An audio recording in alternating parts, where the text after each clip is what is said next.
Last लेक्चरमध्ये आपण triangle law for vector addition पाहिलं होतं. Triangle law for vector addition काय? If two vector describing the same type of physical quantity are represented in magnitude and direction by two sides of a triangle. म्हणजे suppose हा P bar vector आहे आणि हा Q bar vector आहे. We have to add this two vector. मग triangle law नुसार हे दोन्ही वेक्टर काय ट्रायंगलच्या साइडने टू साइडने रिप्रेझेंट करायचे in magnitude and direction and taken in order. म्हणजे वन आफ्टर द अदर असं काय अरेंज केलं आपण. हा क्यू बार वेक्टर, हा P bar vector. Then the remaining side that is the third side it represent the resultant vector of addition of P bar and Q bar. That is suppose this is R bar vector and it is directed from काय starting point of first vector and end on it, that is on it end point of a second vector. मग असा direct होतो आणि r bar equal to काय b बार plus q बार. हा काय आहे triangle law आहे वेक्टर ॲडिशनचा. तर आपण काय काय पाहिलं होतं commutative vector addition is commutative he property पाहिली होती. मग वेक्टर ॲडिशन कम्युटेटिव्ह आहे म्हणजे काय आहे P bar plus Q bar it is equal to काय आहे Q bar plus P bar. ही प्रॉपर्टी पाहिलेली आहे. आता आपल्याला पुढची प्रॉपर्टी पाहिजे vector addition is associative. Vector addition is associative. Associative म्हणजे सपोज थ्री वेक्टर्स आहे A bar B bar C bar are the three vectors आहे. मग असोसिएटिव्ह आहे म्हणजे आपल्याला काय A bar plus B bar plus काय C bar it is equal to काय दाखवायचं A bar plus B bar plus C bar असं दाखवायचं. म्हणजे वेक्टर ॲडिशन ही काय असोसिएटिव्ह आहे आणि ते आपल्याला काय करायचं डायग्रामॅटिकली काय करायचं रिप्रेझेंट करायचं. मग सपोज हा ए बार वेक्टर आपण काय ओपी ने डिनोट करू. सपोज हा ओपी बार जो वेक्टर आहे तो कोणता डिनोट करतात ए बार वेक्टर.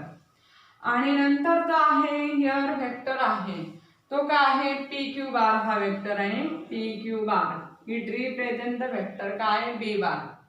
आणि हा काय आहे क्यू आर बार हा वेक्टर काय रिप्रेझेंट करतं सी वेक्टर रिप्रेझेंट करतं.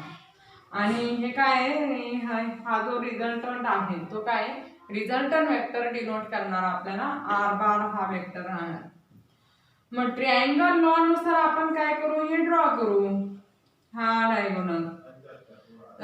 तर काय येणार आहे triangle O P Q. In triangle काय आहे in triangle O P Q याच्यामध्ये O P bar plus P Q bar equal to आपल्याला काय मिळेल ओ क्यू बार मिळेल.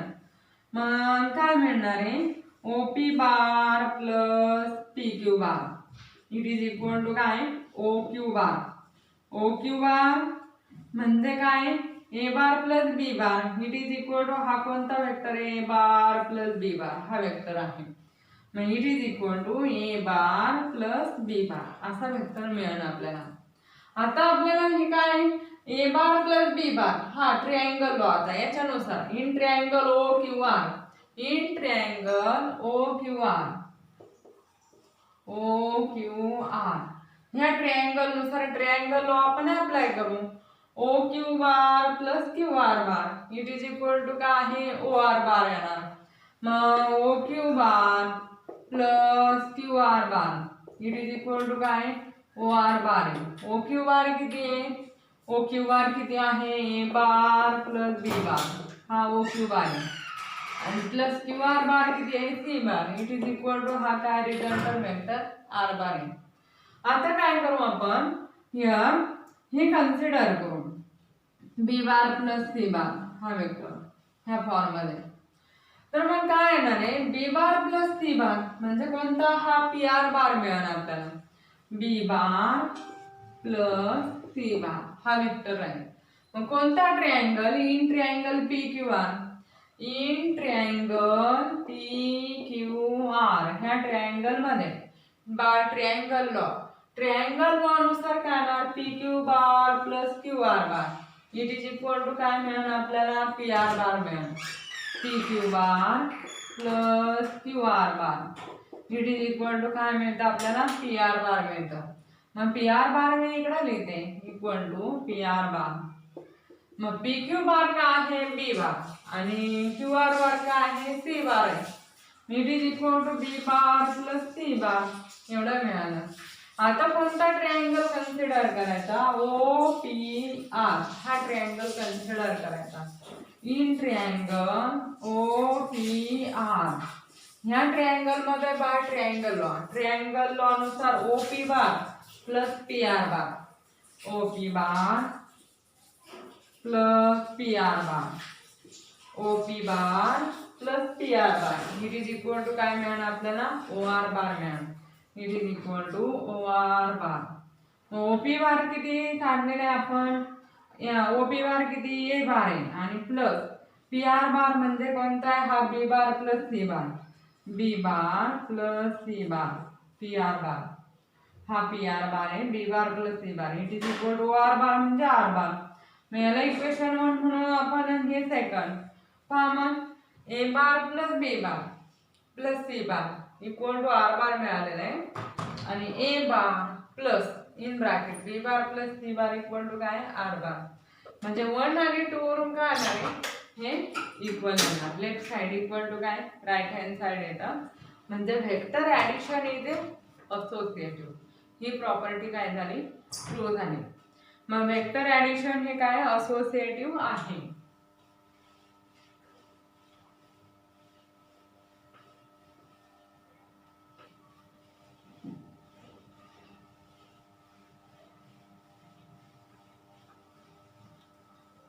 आता काय आहे एक्झाम्पल आहे. एक्झाम्पल काय express vector AC bar vector express करायचा in terms of A B bar and C B bar. A B bar आणि सी बी बारच्या फॉर्म मध्ये काय करायचं एक्सप्रेस करायचा AC bar vector.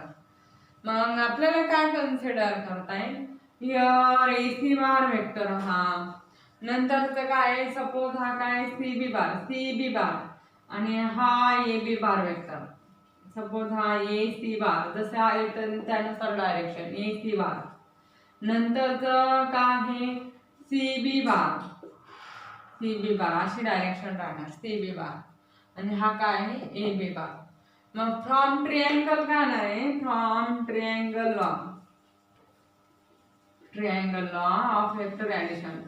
Triangle law नुसार काय येणार आहे पहा याची डायरेक्शन ही डायरेक्शन आहे ए सी बारची सी बी बारची ही डायरेक्शन आहे म्हणजे काय येणार A C bar plus C B bar it is equal to आपल्याला काय लिहिता येईल ए बी बार ही direction it is equal to A B bar असं लिहिता येईल आपल्याला. मग आपल्याला A C bar equal to लिहायचं आहे म्हणजे काय लिहिता येईल A C bar equal to हा प्लस सी बी बार इकडं आल्यावर मायनस सी बी बार होईल. इट इज इक्वल टू काय लिहिता येईल आपल्याला ए बी बार मायनस काय सी बी बार असं लिहिता येईल. आपण काय केलं ए C bar A B bar आणि सी बी बारच्या फॉर्म मध्ये काय केलं एक्सप्रेस केला. ए सी बार इक्वल टू काय मिळालं आपल्याला ए बी बार मायनस सी बी बार असं वेक्टर मिळालं. आता नंतर पुढचं एक्झाम्पल आहे.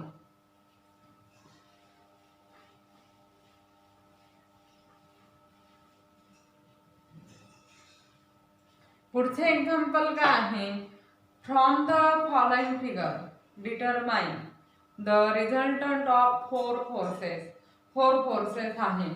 फोर फोर्सेस कशाने डिनोट केलेले A1 बार A2 बार A3 बार आणि A4 बार यांनी काय केले डिटरमाइन केलेले आहेत. फोर फोर्सेस डिनोट केलेले आहेत आणि फिगर दिलेली आहे. तर आपल्याला काय करायचं त्याचा रिझल्टंट वेक्टर काय करायचा फाइंड आउट करायचा. तर मग हा काय आहे ओ ए बार दिलेला आहे. नंतरचा हा काय आहे ए बी बार दिलेला आहे ए बी बार. नंतरचा हा बी सी बार दिलेला आहे हा सी पॉइंट आहे आणि हा काय आहे सी डी बार दिलेला आहे आणि इकडचं हे ओडी बार हा वेक्टर आहे ओडी बार. असं कन्सिडर करता येईल. मग दिलेलं काय आहे, here A1 bar, A2 bar, A3 bar, A4 बार आणि A5 बार याने काय करू आपण डिनोट करू. आणि आपल्याला काय करायचं, रिझल्टंट वेक्टर काढायचा. तर मग ट्रायंगल जॉईन करता येईल. ट्रायंगल म्हणजे आता हा OB जॉईन करायचा आणि नंतर हा सुद्धा ट्रायंगल आपण ट्रायंगल वापरू शकतो. मग आता यातलं काय, OA बार प्लस AB बार आपल्याला काय मिळणार, OB बार मिळणार या डायरेक्शन मध्ये असं मिळेल ट्रायंगल लॉ नुसार. मग काय कन्सिडर करता येईल, from triangle OAB by triangle law. Triangle law नुसार काय येतं, OA bar plus AB bar it is equal to काय, OB बार आहे. मग देअरफॉर काय येणार, A1 bar plus A2 bar it is equal to काय आहे, OB बार. OB बार आपल्याला किती मिळाला, A1 बार प्लस A2 बार मिळाला. आता कोणता ट्रायंगल कन्सिडर करताय, OBC हा ट्रायंगल कन्सिडर करताय. फ्रॉम ट्रायंगल OBC ह्या ट्रायंगल नुसार by triangle law, by triangle law of vector addition इथं सुद्धा लिहिता येईल बाय ट्रायंगल लॉ. तर काय होणार आहे, OB बार प्लस BC बार आपल्याला काय मिळणार, OC बार मिळणार. कारण याची डायरेक्शन याची डायरेक्शन म्हणजे हा काय ह्या डायरेक्शन मध्ये राहील, आपल्याला काय मिळेल, OC बार मिळेल. मग देअरफॉर काय येणार आहे, OB bar plus BC bar it is equal to काय, OC बार मिळतं. OB बार म्हणजे काय, A1 बार प्लस A2 बार, A1 बार प्लस A2 बार आणि प्लस BC बार किती आहे, A3 बार आहे. ते टाकू आपण A3 बार. इथं आपण याला 1 म्हणू, फ्रॉम 1 म्हणता येईल. OB बारची व्हॅल्यू टाकली आपण आणि it is equal to OC bar from 1 वरून.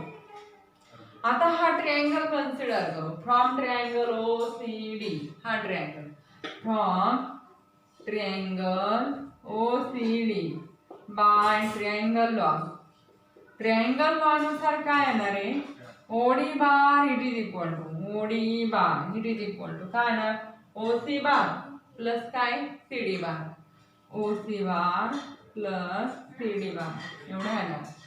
मग OC बार आपण काढलेला आहे, किती आहे, it is equal to A1 bar plus A2 bar plus A3 bar. हा OC बार काढलेला आहे ह्या इक्वेशन वरून. आणि प्लस CD बार किती दिलेला आहे, A4 बार आहे. मग देअरफॉर OD बार आपण कशाने डिनोट केलेलं, फिगर मध्ये A5 बारने डिनोट केलेलं आहे. मग A5 bar it is equal to काय मिळालं, A1 bar plus A2 bar plus A3 bar plus A4 bar. म्हणजे रिझल्टंट वेक्टर मिळाला कशाचा, A1 बार, A2 बार, A3 बार, A4 बार. OD बार हा काय आहे, रिझल्टंट वेक्टर आहे. Which is a resultant vector. आपण काय केला, एक्सप्रेस केला कशाच्या फॉर्म मध्ये, here A1 bar, A2 bar, A3 बार आणि A4 बारच्या फॉर्म मध्ये काय केलेलं आहे, एक्सप्रेस केलेला आहे. तर आता हे झालं वेक्टर ऍडिशन. आपण काय केलेले, दोन वेक्टर ऍड केलेले, ट्रायंगलच्या दोन साइडने काय एक्सप्रेस केल्यानंतर रिप्रेझेंट केले. आणि आता नंतर पुढचं येथे समजा आता एकच पॉइंट पासून जर दोन वेक्टर निघत असतील तर त्यांची वेक्टर ऍडिशन कशी करायची.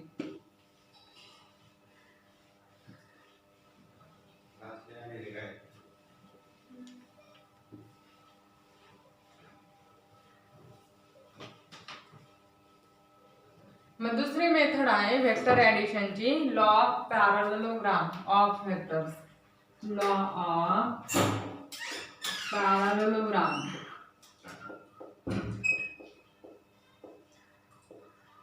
Of vectors. आधीचा ट्रायंगल लॉ पाहिला आपण, आता पॅरलेलोग्राम लॉ पाहायचा आहे. मग दोन वेक्टर आहे, मग दोन वेक्टर जर समजा एकाच पॉइंट पासून ओरिजिनेट होत असेल तर त्यांचे ऍडिशन आपल्याला ह्या पॅरलेलोग्राम लॉने काय करता येईल, फाइंड आउट करता येईल. मग सपोज हा वेक्टर आहे OA बार. OA बार वेक्टर काय डिनोट करतं, सपोज P बार हा वेक्टर डिनोट करता आणि दुसरा क्यू बार वेक्टर. मग याच्याच कॉमन एंड पॉइंट आहे, त्याला एंड पॉइंट कसा आहे कॉमन, म्हणजे टेल कसा आहे कॉमन आहे दोघांमध्ये. मग किंवा ओरिजिन पॉइंट हा कसा आहे सेम आहे. मग ह्या ऍडजस्टंट साइड पॅरालेलोग्रामच्या ऍडजस्टंट साइडने आपण काय करू डिनोट करू हे दोन्ही वेक्टर. मग हा काय क्यू बार वेक्टर आहे. कशाने रिप्रेझेंट करू आपण ओबी बारने रिप्रेझेंट करू, ओबी बार ने रिप्रेझेंट करू. आणि ओबी रिप्रेझेंट द वेक्टर काय Q bar in magnitude and direction. मग आपण पॅरालेलोग्राम कंप्लीट करू. Complete the parallelogram. Parallelogram complete केल्यानंतर हा सपोज काय आहे सी पॉइंट आहे आणि याचा जो डायगोनल आहे, diagonal it represent the vector addition of P bar and Q बार. मग काय म्हणता येईल statement here suppose this make the angle काय हिअर थिटा आणि ह्या दोन्ही मधील अँगल, हा दोन्ही मधील अँगल हा थिटा आहे. कशामधला पी बार आणि क्यू बार मधील अँगल थिटा आहे. आणि हा जो रिझल्टंट वेक्टर आहे R bar it gives the vector addition of P bar and Q bar, म्हणजे P bar plus Q bar. आणि हा रिझल्टंट वेक्टर जो आहे इट मेक द अँगल काय अल्फा विथ का आहे हिअर पी बार वेक्टरचे अँगल अल्फा केलेला आहे, मेक केलेला आहे. मग काय होणार आहे स्टेटमेंट काय होईल if two vectors which are to be added are represented in magnitude and direction by two adjacent sides of a parallelogram. दोन adjacent side ने represent केला आपण parallelogramच्या. Then the resultant vector is represented by diagonal of a parallelogram. त्याचा diagonal जो आहे तो काय आहे रिझल्टंट वेक्टर रिप्रेझेंट करतो. आणि तो डायगोनल कोणता असा पण डायगोनल होईल. पण डायगोनल कोणता येणार आहे that diagonal it is originate from common point of both vector. दोन्ही वेक्टरच्या कॉमन पॉइंट पासून काय होतं ओरिजिनेट होता. मग स्टेटमेंट काय if two vectors are represented in magnitude and direction by two adjacent sides of a parallelogram which making angle theta. म्हणजे दोन्ही म्हणजे किंवा inclined at an angle theta असं एक्सप्रेस केलं तरी चालेल. Then the resultant vector of p bar and q bar is represented in magnitude and direction by the diagonal of a parallelogram which is starting from the common point of both vector. दोन्ही वेक्टरच्या common point पासून काय होतं originate होतं. And that diagonal it represents the addition of p bar and q bar. म्हणजे काय येणार आहे OC bar it is equal to काय ओ ए बार प्लस काय आहे ओ बी बार. कारण हे दोन्ही वेक्टर कॉमन पॉइंट आहे आणि ट्रायंगल मध्ये ऑर्डरली घेतलेले आहे. ऑर्डरली ही एक साइड आणि ही काय दुसरी साइड याने आपण रिप्रेझेंट केलेलं आहे. आणि इथं दोन्ही ऍडजस्टंट साइड आहे आणि दोन्ही इन्क्लाइन्ड आहे at an angle theta angle नाही. म्हणजेच मग काय आर बार इक्वल टू काय मिळणार आपल्याला P bar plus Q bar. हा वेक्टर आहे. हा काय आहे पॅरालेलोग्राम लॉ आहे वेक्टर ऍडिशनचा. म्हणजे आपण काय केलेलं आहे पाहिलेलं आहे. मग काय statement if two vectors are represented in magnitude and direction by two adjacent sides of a parallelogram which inclined at an angle theta, then the resultant is represented in magnitude and direction by the diagonal of a parallelogram which starting from common point of both vectors. Starting किंवा originating from common point of both vector. आपल्याला असं statement करता येईल. मग R bar equal to काय P bar plus Q bar. हा काय आहे पॅरालेलोग्राम लॉ आहे. आणि आपल्याला आता काय करायचं ह्या आर बार वेक्टरची काय मॅग्निट्यूड फाइंड आउट करायची, याची डायरेक्शन पण काढायची आहे. तर आपण ते नेक्स्ट लेक्चर मध्ये घेऊ.